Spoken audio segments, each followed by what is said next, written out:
dear friends.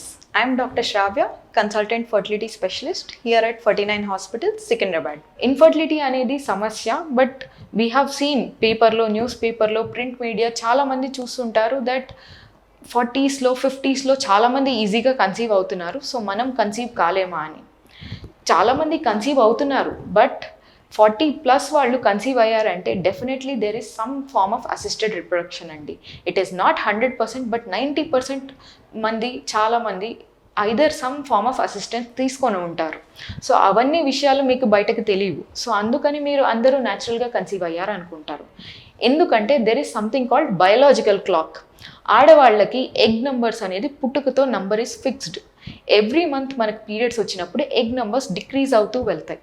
So ఒక 27 ఇయర్స్కి వచ్చేసరికి ఈ ఎగ్ నెంబర్ డిక్లైన్ అనేది కొద్దిగా స్పీడ్ పెరుగుద్ది. Once we cross 30 years 35 years egg number decline చాలా ఫాస్ట్గా డిక్లైన్ అవుద్ది. And beyond 40 it will be a steep decline అండి. So obviously age is an irreversible factor. So whatever we do, మనం ఏం చేసినా ఏజింగ్ అనే natural ప్రాసెస్ని ఆపలేము. సో ఈ బయోలాజికల్ క్లాక్ని ఆపలేము. సో అందుకని బియాండ్ 40-50 ఇయర్స్ కన్సీవ్ అవుతారు, but probably they will require some form of assistance. And 40s 50స్లో కన్సీవ్ అవ్వచ్చు, ఐవీఎఫ్ సాల్వ్స్ ఆర్ ఇష్యూస్ అనుకుంటే అది ఇంకొక అపోహ. ఏజ్ పెరిగే కొద్దీ ఐవీఎఫ్లో కూడా సక్సెస్ రేట్స్ తగ్గుతాయి. వన్, బికాస్ మీ ఎగ్ క్వాలిటీ తగ్గుద్ది, స్పర్మ్ క్వాలిటీ తగ్గుద్ది, అండ్ గర్భసంచిలో పటుత్వం, ఎగ్ రిసీవ్ చేసుకునే కెపాసిటీ కూడా తగ్గుద్ది. సో దీనివల్ల ఐవీఎఫ్ సక్సెస్ రేట్స్ కూడా ఏజ్ పెరిగే కొద్దీ తగ్గుతాయి. సో బియాండ్ 40 అయినా పర్లేదు అంటే, as of now world is moving where we are delaying pregnancies either because మన కెరియర్స్ కోసం కానీ, మన ఎడ్యుకేషన్ కోసం కానీ, లేదా ఫ్యామిలీ ఇష్యూస్ వల్ల చాలామంది ఫ్యామిలీ ప్లానింగ్ అనేది డిలే చేస్తున్నారు. But do not delay it very long, because IVF solves but only to a certain extent అండి.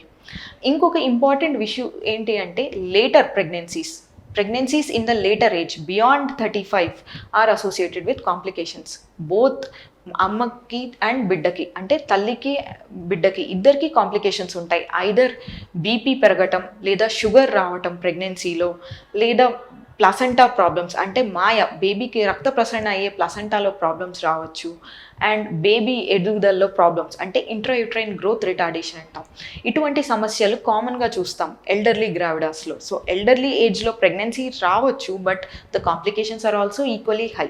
So always it is better if there is no emergent indication to postpone pregnancy that you plan pregnancy earlier. And ఇంకొక అపోహ కామన్గా చూసేది ఏంటి అంటే, diet and life style. Healthy diet, healthy life style ఉంటే మన infertility issues solve అవుతాయని. Healthy diet, healthy life style will definitely help fertility, but యాక్చువల్గా రియల్గా ఇన్ఫర్టిలిటీ ఇష్యూ ఉన్న వాళ్ళకి ఉట్టి healthy diet and life style or not sufficient. Healthy lifestyle will support so that you get pregnant, but you might require further treatment. So utti diet and lifestyle తో మారే conditions అన్ని కేసెస్లో ఉండవు. And ఇంకొక అపోహ ఏంటి అంటే సెకండరీ ఇన్ఫర్టిలిటీ, వేరే ముందు ఒక కిడ్ అంటే ఒక పాప కానీ బాబు కానీ ఉండి తర్వాత సెకండ్ ప్రెగ్నెన్సీ ప్లాన్ చేస్తున్నప్పుడు ముందు పాప బాబు ఈజీగా పుట్టేశారు, మనకి ఇప్పుడు సెకండ్ ప్రెగ్నెన్సీకి ప్రాబ్లం ఉండదు అనుకుంటారు. ముందు పుట్టిన బేబీ అప్పుడు ఈచ్ ప్రెగ్నెన్సీ ఈజ్ డిఫరెంట్. మీరు డాక్టర్ని కన్సల్ట్ అయితే they will tell you the same thing. ఏంటంటే each pregnancy is different. Just like ఒక మనిషిని పోలిన మనిషి ఉండరు, same pregnancy is different. So first time pregnancy మీకు ఈజీగా వచ్చేసింది కాబట్టి సెకండ్ టైం ప్రెగ్నెన్సీ మీకు అంతే ఈజీగా వస్తుందని గ్యారంటీ లేదు. అప్పుడు maybe you are young and అప్పుడు లేని ఇష్యూస్ తర్వాత డెవలప్ అయి ఉండొచ్చు, లేదా అప్పుడే ఆల్రెడీ ఉన్న ఇష్యూస్ ఇప్పుడు సివియర్ అయి ఉండొచ్చు. So it is always better that మీరు ప్రెగ్నెన్సీ ప్లాన్ చేస్తూ you have not been able to conceive for 1 year, then you better visit a fertility consultant అండి. And so these are few myths and facts about infertility. If you have any further doubts, you can contact us. So signing off. Thank you doctor Shravya. Control చేసుకోవాలి, ఎలా తెలుసుకోవాలని చాలా మందికి ఉన్న confusion, మీరేం చెప్తారు? Mainly మీరు చెప్పేది కరెక్ట్. చాలా మందికి food is the gratifying object. Happy eat, sad eat, alone eat. Okay,